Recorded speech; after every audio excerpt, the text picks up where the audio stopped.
Now we have Sarah Palin up at the microphone at this Trump rally. She didn't show up at the earlier one today in Iowa. She was there yesterday, but then here she is back in Tulsa. Let's listen in for a moment. States of America, Donald J. Trump.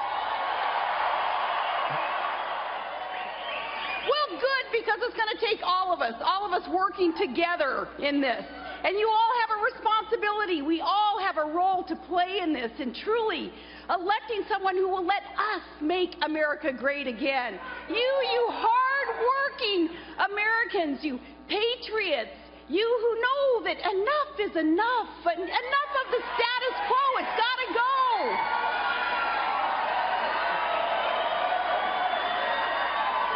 In this great awakening, you all who realize that, man, our country is we're going to go to hell in a handbasket under this tragic fundamental transformation of America that Obama had promised us. No, what we need now is a fundamental restoration of America, all that is good and free and secure and exceptional about America. So we need to be in it to win it. And we're in it because we believe in America, and we can believe that our best days are ahead of us. But we're going to have to start doing things completely different, things that over the last 7, 8 years have gotten us into the mess that we're in. We need to elect a commander-in-chief who will respect our troops, a commander-in-chief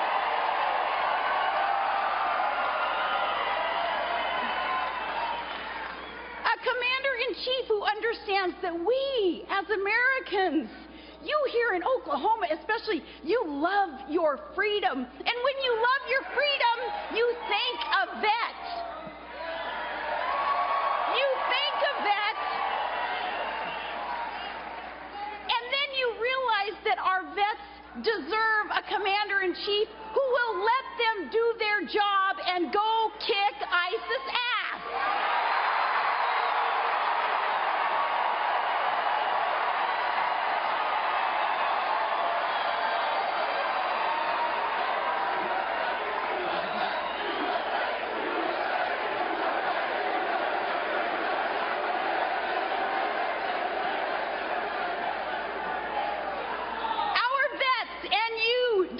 Commander-in-chief who will respect what it is that our forces go through and would never leave them behind.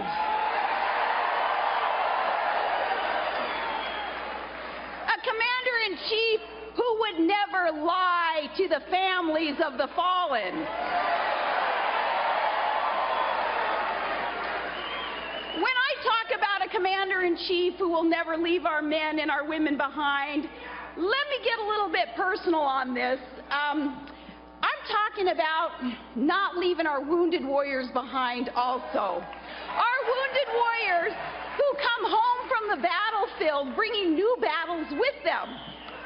Our wounded warriors, sometimes in body and in mind, coming back different than when they left for the war zone. I can talk personally about this. I guess it's kind of the elephant in the room, because my own family going through what we're going through today, with my son, a combat vet, having served in a striker brigade, fighting for you all, America, in the war zone.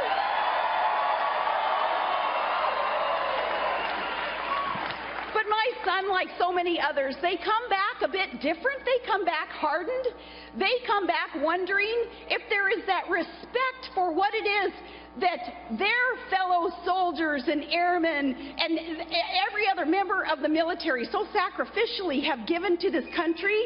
And that starts from the top. It's a shame that our military personnel even have to wonder if they have to question if they're respected anymore. It starts from the top. The question, though, that comes from our own president, where they have to look at him and wonder, do you know what we go through? Do you know what we're trying to do to secure America and to secure the freedoms that have been bequeathed us? So when my own son is going through what he goes through coming back, I can certainly relate with other families who kind of feel these ramifications of some PTSD and some of the woundedness that our soldiers do return with. And it makes me realize more than ever, it is now or never, for the sake of America's finest, that we have that commander-in-chief who will respect them and honor them. In fact, not 10 minutes ago, I was handed a military coin from one of your great residents here, a young man who is retiring from the military, and on the coin it says, we're a brotherhood that only a few can understand. I know that you understand. So Oklahoma, we need you to you need to share the message with the rest of America. And when you go to vote in your primary March 1st, you can make it a Super Tuesday for the rest of America by leading the way with the vote for the next commander who will respect our troops, who will give them what they are deserving, and who will treat our vets better than illegal immigrants in America.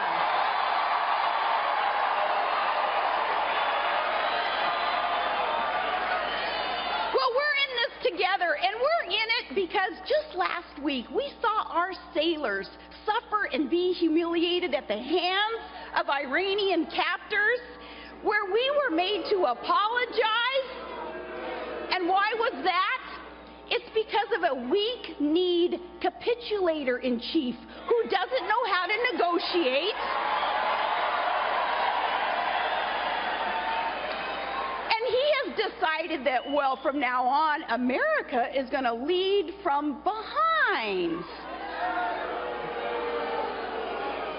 What the enemy was doing was sending a message to the rest of the world.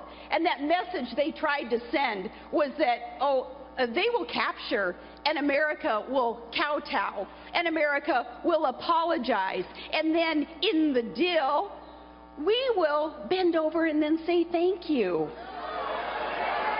What a deal! Only one candidate has that proven record of success where he masters the art of the deal. He is beholden to no one but we the people. He's beholden only to doing the right thing. And he is perfectly positioned to make America great again. Are you ready for that, Oklahoma? Are you ready to see the change? Like I said yesterday in Iowa, no more pussyfooting around. It is time. You deserve the best. All right, no more pussyfooting around. She said it again. It's time to kick ISIS's ass.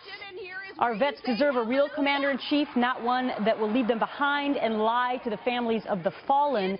Sarah Palin also went on to talk about the fact that her son, Track, was arrested yesterday. She didn't say exactly what happened, but he was arrested for domestic violence assault, threatened his girlfriend allegedly with an AR-15. But she did go on to say that he served in a combat brigade, in the Stryker Brigade, that he came home hardened, and that we need to respect our military veterans, some who may be suffering from PTSD and come home wounded. Let me bring back in the political panel now, Chris and Leslie.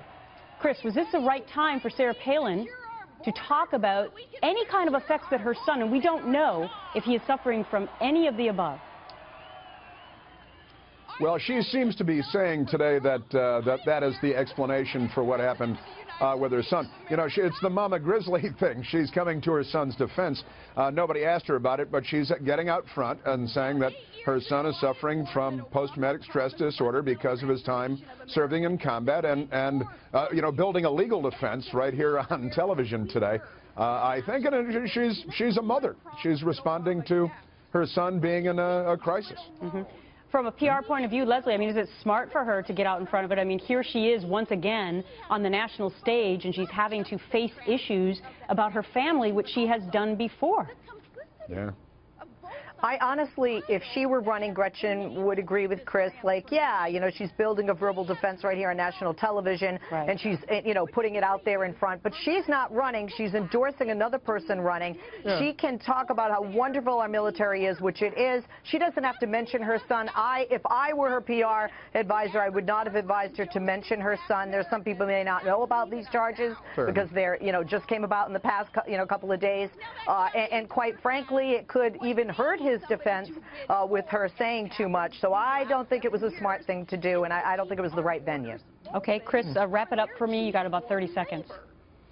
Well, going back to Sarah Palin jumping in on these proxies, you know, Sarah Palin is going to have, and why she endorsed Donald Trump rather than Ted Cruz.